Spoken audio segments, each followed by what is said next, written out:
So the first healer that I came across was Robert Morse, and I was obsessed, and some really important foundational things came from that, like the idea that you can heal your body. It's easy. It takes everything you need to learn. You can learn in a weekend, and the body's very simple. And but the all of the diet stuff, not all of it, but a lot of it, was really bad for me, and it didn't help, and it added to my alienation. It gave me pretty much like an eating disorder. But I learned some foundational stuff, and I was exposed to the idea of healing and and health basically as a thing that you could have. I remember I was thinking about the idea of like people talk about those that survive cancer are people who who are willing to fight it, people who don't give up. And I guess I just thought, well, why would that just be cancer? Why is that? What's so special about that illness? And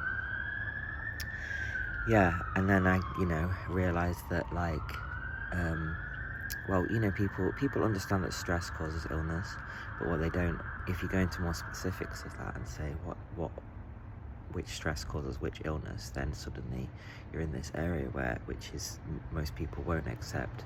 But what I found is that illnesses relate to specific areas of the body and send in specific messages, and they're actually, in a sense, forms of communication. And once those forms of communication are listened to, the illness will be overcome. So there's two ways you can heal. I mean, there's a few, but like in this example, there's two. I've known people that do the parallel reality healing, where you can just go into the world where you don't have the illness, but then you miss the message. So, somebody that I really like, he had a headache, and he talks about how he just created the world where he didn't have the headache, and he went into it. But the thing is, not all, but one of the reasons for having a specific kind of headache is being arrogant.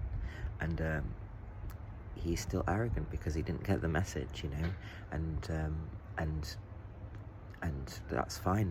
Carry on being arrogant, but if you want to be, but then you have to experience other people's arrogance. Arrogant people experience other people's arrogance, and if you want to be free of that, then it's all about getting the message, getting the lesson, and then the liberation of the thought is related to the liberation of the body, basically.